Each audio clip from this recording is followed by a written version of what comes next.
Good afternoon, students, and welcome to the class of Macroeconomics SY BCom. We have discussed about the money, the quantity theory of money, and the various versions of the quantity theory of money. Now we are going to start with a new chapter which is known as inflation and deflation.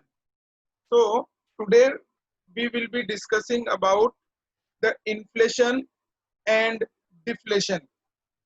So first of all, we should understand that what is inflation. Now, if you remember, while discussing the first chapter of money, we have discussed that evils of money.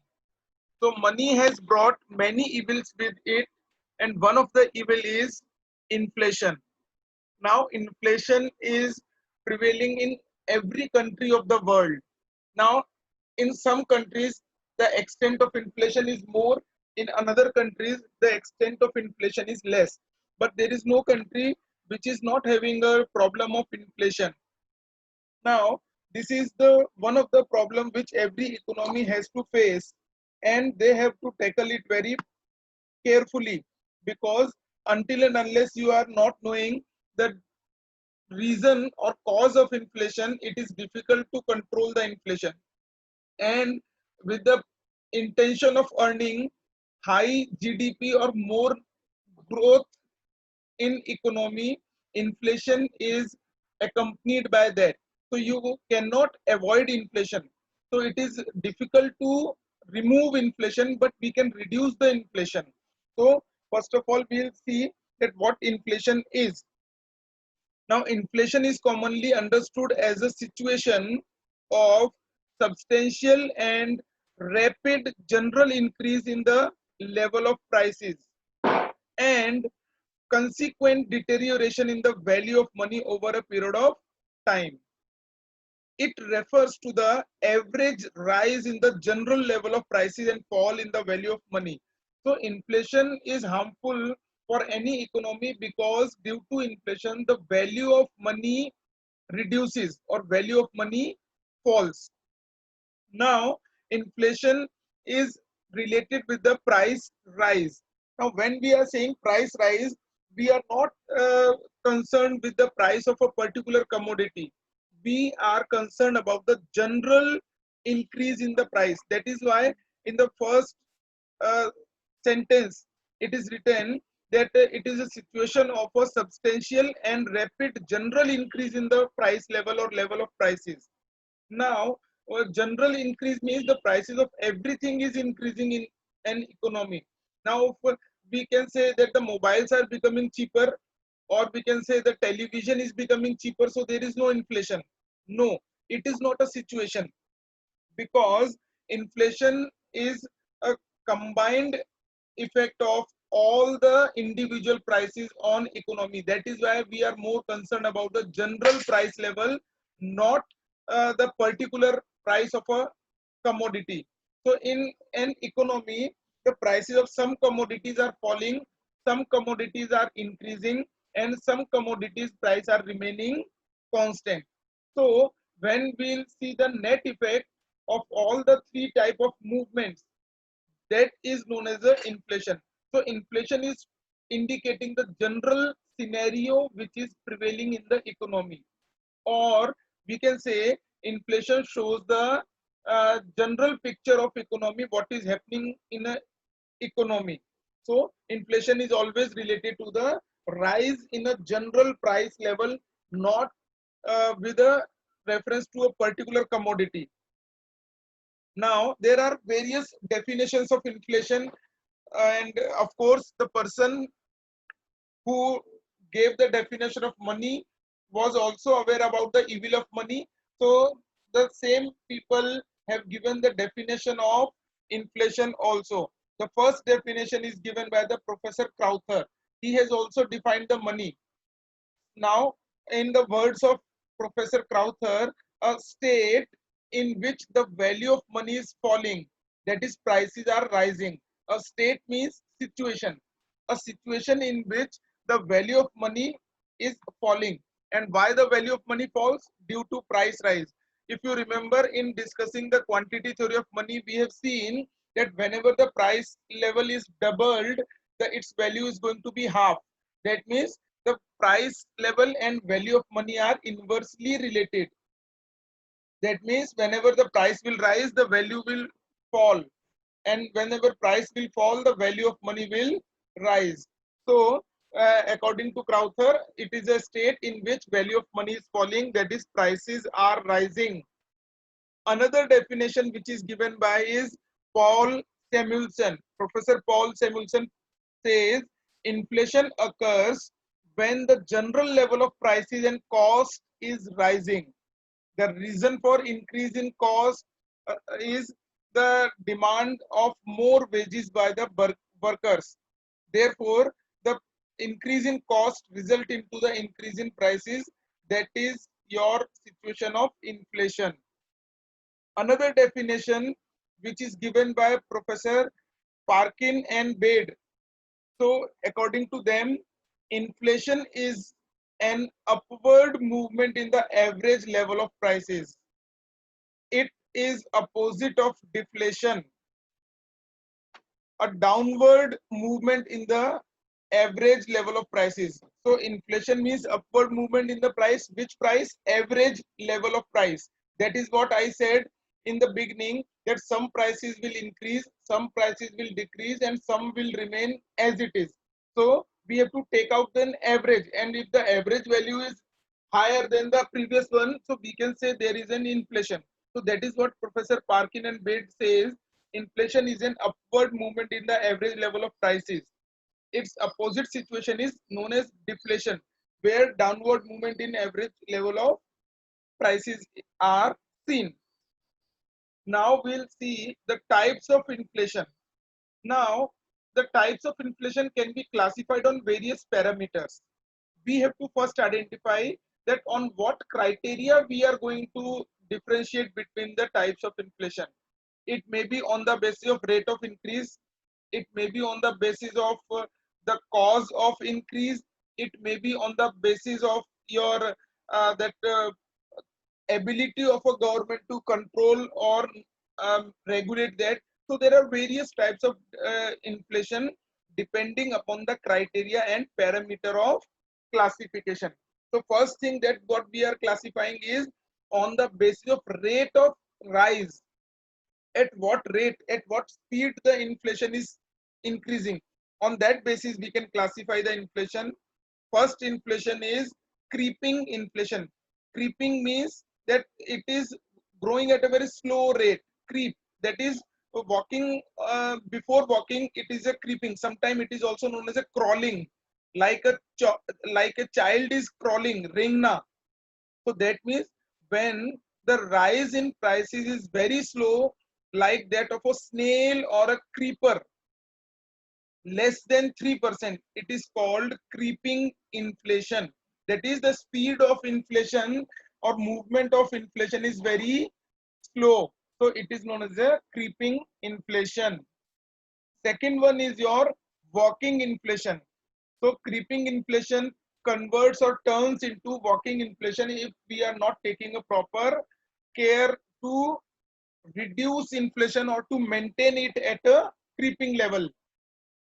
So when the price rise is moderate, that is, it ranges between 3% to 7%, and the annual inflation rate is of a single digit, it is called walking inflation. It is a warning signal to the government to control it before it turns into running inflation, or it indicates an alarming situation for a government or the authority which is going to take care of the inflation. So it is a alarming condition, walking inflation. Third one is your running inflation.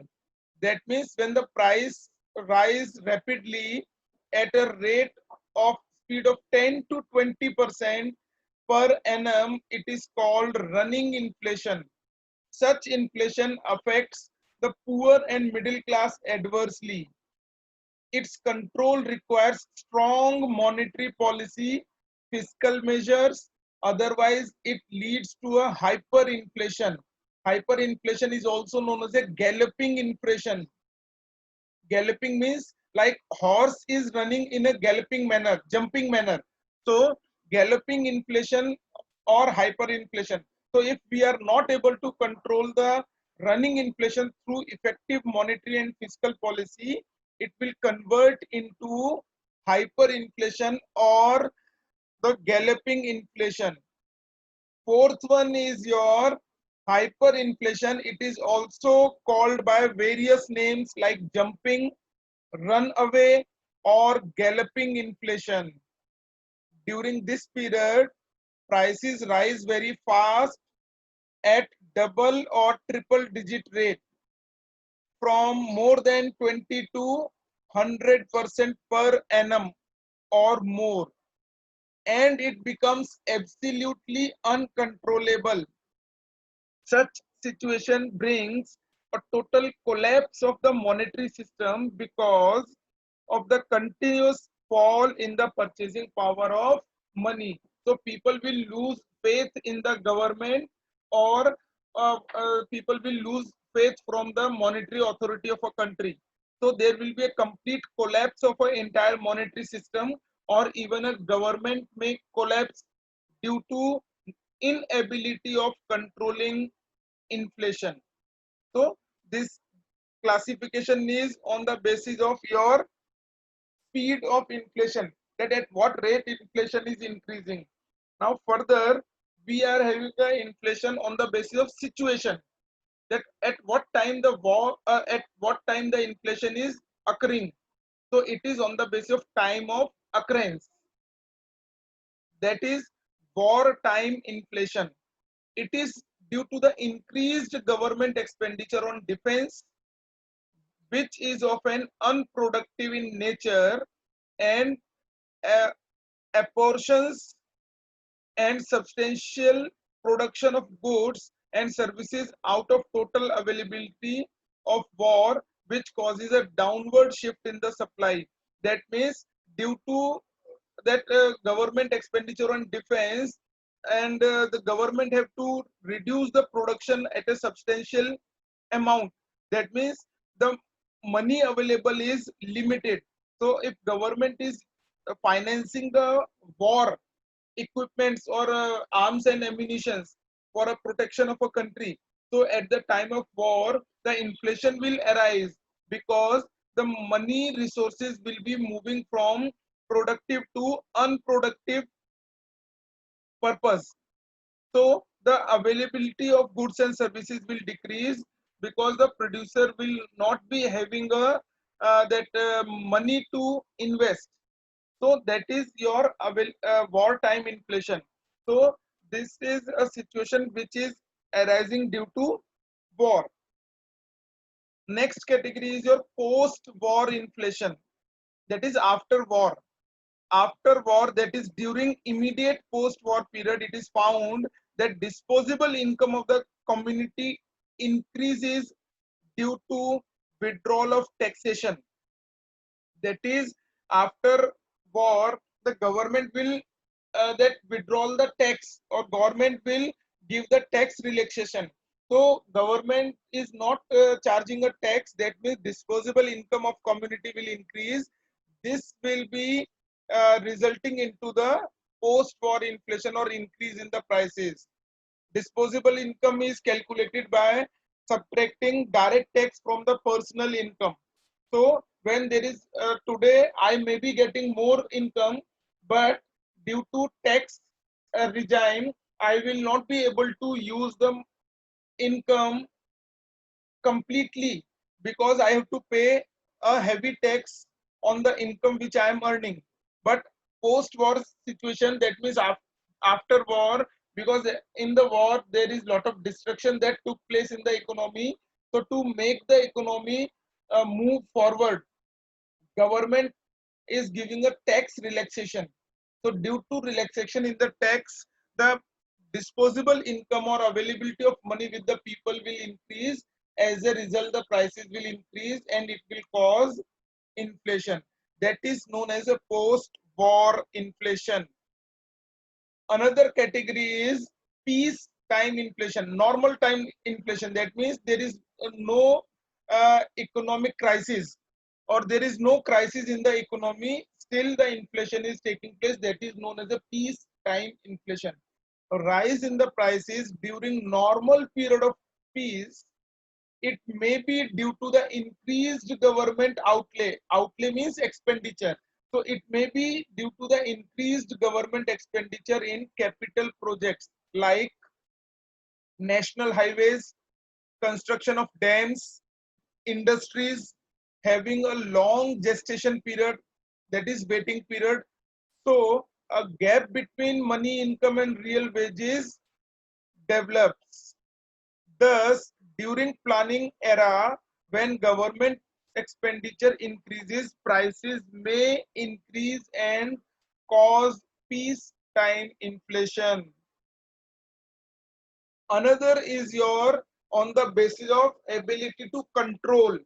So we have divided that into two categories. That is open inflation. First category is your open inflation. This is on the basis of ability to control. When government does not put any effort, or government does not attempt to prevent the price rise, this type of inflation is known as open inflation. Here prices rise without any interruption. So there is no interruption in the growth of a price or rise of a price. That means government is not making any deliberate effort to control the price rise. That is your uncontrollable inflation, or we can say open inflation. Opposite of this is suppressed or repressed inflation. Suppressed means it is reduced or it is controlled by the government policies. When government interrupts a price rise, there is a repressed inflation. Thus, it refers to those conditions in which price rise are prevented through certain measures like price control, rationing by the government, but they rise on removal of such controls and rationing. That means as soon as the restrictions or policy measures are relaxed, the type of inflation will again start increasing. So that means this type of inflation is suppressed or repressed inflation, where it is reduced deliberately by the government by their policy measures. So these two types of inflation, that is open inflation and suppressed inflation, are classified on the basis of whether the government is putting effort to control inflation or not. Then we have a comprehensive inflation. That is, comprehensive means ki it is a general or a very broad, wider level of inflation. When the prices of every commodity throughout the economy rises, it is called economy wide or comprehensive inflation. It leads to a rise in the general price level. That is your comprehensive price level or comprehensive inflation. Another category is sporadic inflation. Sporadic inflation means when there is a rise in a particular segment or particular type of commodities, it is known as a sporadic inflation, or sometimes we can also say partial inflation. So this kind of inflation is a sectorial in nature. It consists of cases in which the averages of group of prices rise. Example, due to scarcity of sugar in the market, the prices of all the commodities which use sugar as an ingredient will increase. For example, the prices of all sweets, then confectionaries will rise because of increases in the individual prices due to abnormal shortage of specific goods.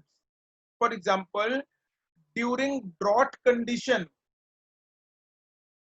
when there is a failure of crops, food grain prices shoot up or rise very sharply.